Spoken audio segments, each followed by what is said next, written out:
오늘은 며칠입니까? 네, 10월 1일입니다. 10월이 왔는데 10월이 온 것 같지가 않습니다. 왜 이렇게 세월이 빨리 지나갈까? 엊그제 같은데 벌써 10월이 되어 버렸습니다. 연휴가 아주 긴 연휴가 와서 많은 사람들이 들떠 있겠습니다. 그런데 별로 마음이 그렇게 가볍지가 않습니다. 우리에게는 11월이 또 코앞에 닥쳐옵니다. 12월이 또 다가오면 한 것도 없이 한 해가 지나가고 또 한 살 나이만 더 먹게 되어 있습니다. 주님 앞에 설 날이 점점 다가오고 있는 것입니다. 다시금 우리의 지나온 시간들을 돌아보십시다. 맨 처음 품었던 그 마음을 다시금 기억해 보시고 새 마음과 새 영으로 풍성한 결실을 맞이해야 하겠습니다. 자, 지난 시간들을 돌아보니까 저에게도 청년의 때가 있었습니다. 청년의 때가 엊그제와 같습니다. 많은 일들이 있었습니다.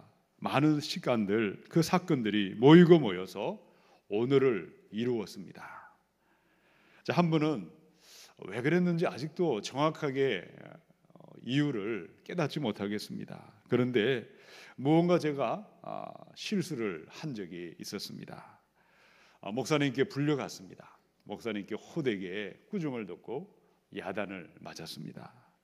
목사님이 저를 훈계하시려고 그 마음으로 아마 그를 저에게 권면을 했을 것입니다. 그런데 저는 그 일로 큰 상처를 받았습니다. 아무리 생각해도 그게 무슨 문제가 될까? 저는 이해가 되지 않았고 너무도 억울했습니다. 결국 교회를 옮길 수밖에 없었습니다. 그런데 청년의 때, 혈기왕성할 그때에 넘어지고 실패했지만 그럼에도 불구하고 책망하지 아니하시고 꾸짖지 아니하시고 따스한 마음, 배려하는 마음으로 기다려주시고 참아주신 많은 은인들이 계십니다. 그 고마운 은인들을 지금도 잊어버릴 수 없습니다. 그분들로 인해서 허물 많고 부족한 제가 조금씩 바꾸고 변화가 일어났던 것입니다. 바르고 참된 믿음이 무엇인지 제 눈으로 보게 해주셨고 그것들을 소망하게 하시고 꿈꾸게 하셔서 오늘 여기까지 인도해 주셨습니다. 자, 빌립보 2장에 이 빌립보 교회 안에 다툼이 일어났습니다. 이 분쟁이 일어났습니다. 상처가 터져 나왔습니다. 이 교회를 치유한 것은 무엇이었습니까? 꾸지람도 아니고 책망도 아니고 비방도 아니었습니다. 권면과 위로, 교제, 권면과 자비와 긍휼의 마음이 따스하고 배려하던 마음이었습니다. 자, 이 깊어가는 가을에 우리 안에 따스한 마음들, 배려하는 마음들이 점점 차고 점점 넘쳐나셔서 우리 교회가 기쁨과 감사로 충만하시기를 축원합니다. 자, 어떻게 하면 우리 안에 따스한 마음이, 남을 배려하는 마음이 생겨날 수 있을까요? 이 냉랭한 마음에 사랑과 기쁨이 어떻게 충만하게 임할 수 있겠습니까? 우리 첫 번째 1절을 함께 읽습니다. 시작. 그러므로 그리스도 안에 무슨 권면이나 사랑의 무슨 위로나 성령의 무슨 교제나 긍휼이나 자비가 있거든. 이 말씀은 조건문으로 되어 있죠. 여러분이 이해하기 쉽게 공동 번역으로 한 번 더 읽어드리겠습니다. 여러분은 그리스도를 믿음으로 힘을 얻고 있습니까? 그리스도의 사랑 안에서 위안을 받고 있습니까? 여러분은 성령의 가무하로 서로 사귀는 일이 있으십니까? 여러분은 서로 애정을 나누고 동정하고 있으십니까? 1절의 말씀은 우리 교회가 바른 교회라면, 순전하고 참된 교회라면 우리 교회 안에는 마땅히 권면이 있어야 하고 마땅히 위로가 있어야 한다. 성령의 사귀는 교제가 있어야 하고 긍휼과 자비가 있어야 한다. 그것은 지극히 당연한 것이고 마땅히 그러해야 한다고 말씀하셨습니다. 자, 그런데 현실은 어떠했습니까? 다툼이 있었고 분쟁이 있었습니다. 하나님의 일을, 교회 일을 하는 사람들이 이기적인 욕심을 따라서 파벌을 만들고 말았습니다. 누가 먼저 왔느냐? 내가 먼저 왔느냐? 당신이 먼저 왔느냐? 너는 우리 편이냐? 우리 편이 아니냐? 그들은 다툼과 분쟁이 일어나고 말았습니다. 그 배후에는 무엇이 있었을까요? 허영심이 있었습니다. 교만과 자만심으로 이 거룩한 일을 감당하려고 했던 것입니다. 자, 그러면 어떻게 해야 될까요? 다툼과 분쟁의 해결책은 어디에 있습니까? 자, 2절에 말씀을 읽겠습니다. 시작. 마음을 같이하여 같은 사랑을 가지고 뜻을 합하여 한 마음을 품어. 같은 생각을 가져라. 같은 마음을 가져라. 같은 것을 바라보라. 마음을 같이하여 한 마음이 되고 하나가 되어라. 이 말씀을 한 이유는 무엇입니까? 하나가 되고 연합하는 것이 쉬운 일일까요? 어려운 일일까요? 어려운 일입니다. 잘 되지 않습니다. 우리 인간들은 가만 내버려 두면 저절로 나누어지게 되어 있어요. 하나가 되지 않습니다. 마음과 마음이 나누어집니다. 사람 둘이 모이면 잘 지내다가도 곧 또 둘로 나누어집니다. 한 사람이 도와서 셋이 모이면 셋으로 쪼개집니다.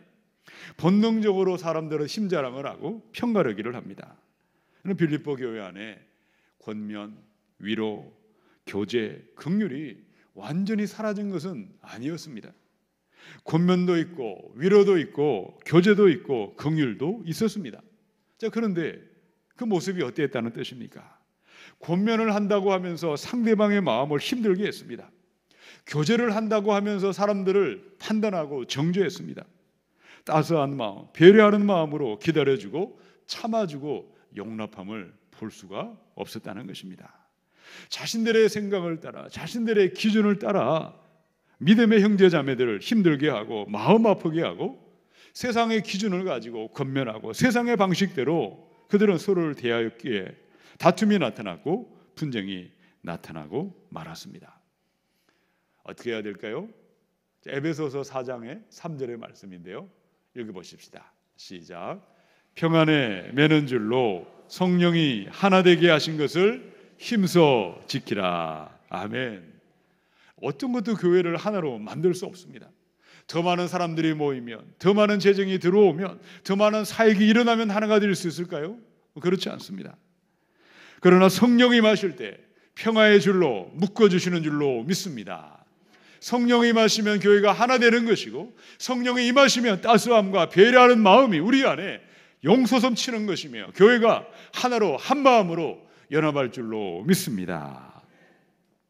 여러분, 지나온 9개월의 삶을 찬찬히 한번 돌아보시기 바랍니다. 우리가 모여서 매주 예배를 드리고 10월 초하루를 맞이했는데 지난 9개월 동안 우리 교회 안에 연합과 일치가 강력하게 나타났던 때는 언제였을까요? 또 언제 하나됨이 깨어지고 연합함이 사라졌을까요? 여러분은 언제였다고 생각하십니까? 돌이켜보면 연말 연초에 한 해를 시작하며 3주간 특별 새벽 예배로 모였습니다. 고난주간의 특별 새벽 예배, 5월을 맞이하여 가정을 위한 특별 새벽 예배, 여름 사역을 앞두고 다음 세대를 위한 특별 새벽 예배, 합심하여 기도하며 엎드리며 나아갈 때 성령님이 함께 하셨습니다. 우리 가운데 따스함과 배려하는 마음이 충만하게 하며 위로하며 격려하며 긍휼과 자비가 임하게 하신 줄로 믿습니다. 자, 그런데 어느 순간에 기도의 불씨가 싸그라지고 기도의 열기가 꺼져갈 때 우리 교회는 그리스도가 주인됨을 잊어버리게 될 수가 있습니다. 사람이 교회의 주인인 줄 분별력을 상실할 수가 있는 것입니다. 이 거룩한 일을, 영적인 일을 하는 사람들이 자신의 생각과 자신의 주장을 앞세우고 자신의 생각과 뜻이 맞지 않다고 감정과 감정이 부딪히고 갈등이 일어날 수가 있는 것입니다. 이제 10월을 시작했습니다. 다시 한번 예수대행진, 성령으로 살아 숨쉬는 사람들을 헌신하시고 결단하십시다. 성령의 사람은 기도의 사람들입니다. 기도할 때 하나님의 영이 임하시고, 기도할 때 다툼과 분쟁이 떠나가며, 기도할 때 부드러운 마음, 따스한 마음이 넘쳐나게 하시고 참된 기쁨과 감사가 임하게 하실 줄로 믿습니다. 가을에는 기도하게 하소서 시인이 노래한 그대로 이 가을을 맞이하여 우리 안에 기도의 불이 활활 타오르심으로 성령님이 주시는 따스한 마음, 부드러운 마음, 배려하는 마음이 차고 넘쳐나시기를 축원합니다. 우리 두 번째 3절로 4절을 읽어보십시다. 시작. 아무 일에든지 다툼이나 허영으로 하지 말고 오직 겸손한 마음으로 각각 자기보다 남을 낮게 여기고 각각 자기 일을 돌볼 뿐더러 또한 각각 다른 사람들의 일을 돌보아 나의 기쁨을 충만하게 하라. 아멘. 빌립보 교회 안에 기쁨이 사라지고 평강이 깨어지고 말았습니다. 예배하고 있는 성도님들의 얼굴이 굳어 있었습니다. 미소가 사라져 버렸습니다. 찬바람이 불어왔고 냉랭하게 상대방을 판단하고 무슨 잘못하는 것 없나 그런 마음을 가지고 대하기 시작했습니다. 여러분, 성도와 성도가 연합하지 못하고 하나 되지 못한 이유가 3절에 어떻게 되어 있죠? 아무 일에든지 다툼이나 허영으로 하지 말라. 여러분, 그들 가운데 주의 일을 하는 사람들이 다투는 마음을 가지고 일하는 사람들이 있었습니다. 이 다툼이라는 말은요, 당파심이라는 뜻입니다.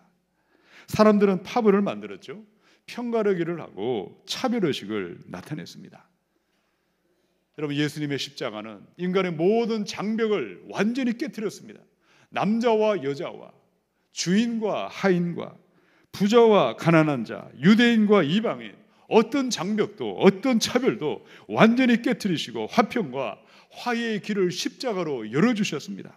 그런데 십자가 앞에 엎드리던 사람들이 형제 얼굴을 보고 차별했습니다. 파당을 만들었습니다. 출생을 따지고 신분을 따지고 자격을 따지고 소속을 따지면서 하나 되면 깨어지고 말았습니다. 또한 그들은 주의 일을 어떻게 했습니까?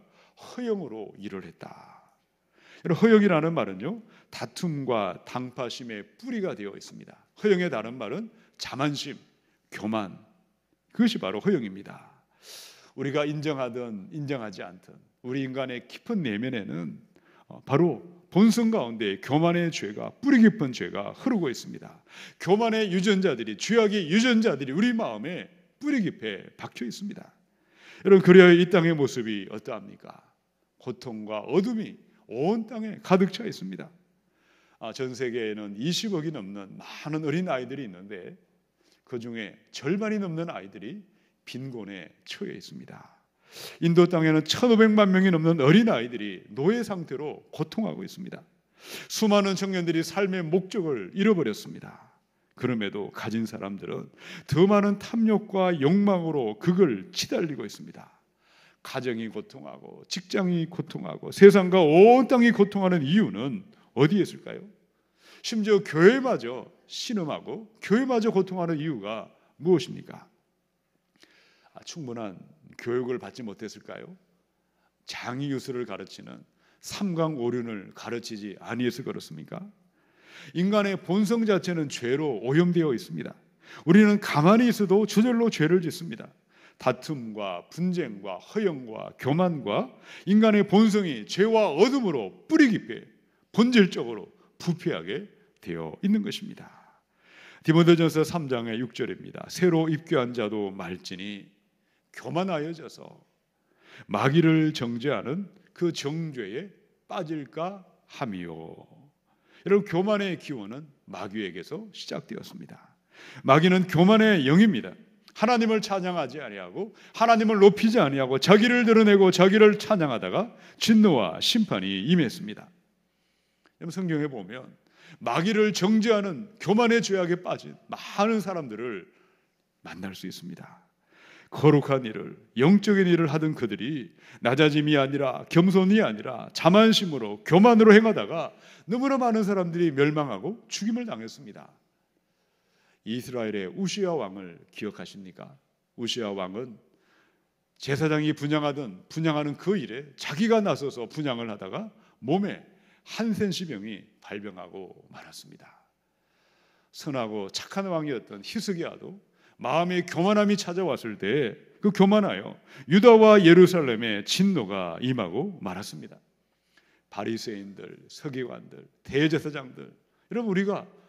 또다시 언급할 필요가 없습니다. 왜 그들이 멸망하고 지옥불로 떨어지고 말았을까요? 그들은 예배를 드리지 않았습니까? 하나님 이름을 부르지 않았을까요? 안식일과 절기를 지키지 않았습니까? 마음과 생각을 방치하며 그들의 마음이 영적인 교만이 찾아오므로 멸망하고 말았던 것입니다. 그러나 야고보 4장 7절에 말씀하셨습니다. 함께 읽어보십시다. 시작. 그런즉 너희는 하나님께 복종할지어다. 마귀를 대적하라.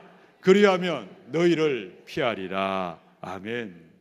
하나님의 말씀에 순종하고 하나님의 성령에 순종하시고 마귀를 대적하시기 바랍니다. 그리할 때 나보다 남을 낮게 여기게 하십니다. 나보다 남을 낮게 여긴다는 것은 그 사람을 하나님의 형상대로 지음받은 존귀한 사람으로 누구든지 그를 대하게 하는 것입니다. 그것이 바로 겸손입니다. 성령님께 순종하시고 마귀를 대적하시기 바랍니다. 그리할 때 나의 실속만을 챙기지 아니하고 다른 사람들을 돌아보는 그런 겸손의 사람으로 만들어 주는 것입니다. 아시시의 성자 성 프란시스에게 하루는 제자가 와서 이런 질문을 했습니다. 스승님, 어떻게 하면 저도 스승님처럼 겸손할 수가 있겠습니까? 대답은 너무도 단순했습니다. 그대가 하나님을 단 한 번만이라도 정직하고 진실하게 바라보고 참되게 하나님께 나아갈 수 있다면 인간의 마음의 교만은 결코 찾아올 수가 없는 것이네. 우리 예수 그리스도, 우리 하나님은 살아계신 하나님이신 줄로 믿습니다. 우리 마음의 생각을 아시고 우리의 모든 것을 통촉하시고 살피시는 하나님, 살아계신 하나님 앞에 내 안에 거짓과 위선과 어둠에서 떠나시고 정직하고 진실한 마음으로 우리 하나님 앞에 엎드리며 나아가야 하겠습니다. 바로 하나님의 말씀과 하나님의 영에 정직하게 순종하는 사람, 어둠의 영을 대적하는 자들에게 교만이 떠나가며 따스함과 배려하는 마음으로 우리를 기쁨으로 감사로 충만하게 하실 줄로 믿습니다. 하나님의 말씀, 하나님의 영 성령님께 순종하시고 미혹의 영을 대적하셔서 교만의 영을 대적하셔서 따스함과 배려하는 마음이 충만하시기를 축원합니다. 우리 세 번째 5절을 읽어보십시다. 시작. 너희 안에 이 마음을 품으라. 곧 그리스도 예수의 마음이니. 아멘. 우리가 너무나 많이 외웠고 잘 아는 말씀이죠. 이 5절의 말씀을 원문의 헬라어 말씀대로 한번 직역해 보겠습니다. 여러분의 마음 속에 예수님이 지니셨던 삶의 태도를 지니고 살아가십시오. 여러분의 마음에 예수님의 태도, 예수님의 자세를 가지고 살아가라. 그것이 바로 예수의 마음을 품는 것입니다. 빌립보 교회에 있는 성도들이 무슨 일을 하든지 가정에 있든 직장에 있든 누구를 만나든 예수님이라면 어떻게 살아가셨을까? 예수님의 온유와 겸손과 희생하는 사랑의 마음으로 모든 것을 바라보라. 우리 주님의 자세와 태도를 가지고 살아가라. 그리할 때 너희 가운데 따스한 마음이, 배려하는 마음이 샘솟을 것이요 너희 안에 기쁨과 감사가 충만하리고 하나님의 영광이요 하나님의 나라가 임할 것이라고 말씀하신 것입니다. 예수의 마음을 품으라. 예수의 태도를 가지고 살라.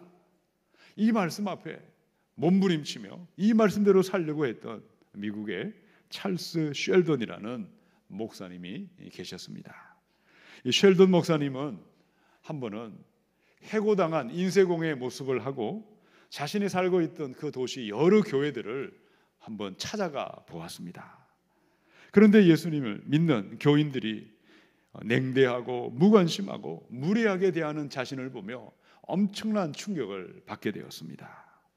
자신의 체험이 바탕이 되어서 그가 목회하던 교인들을 위하여 책을 썼습니다. 그것이 바로 In His Step, 한국말로는 예수라면 어떻게 할 것인가. 초판이 발행되고 무려 3천만 권 이상이 팔렸다고 합니다.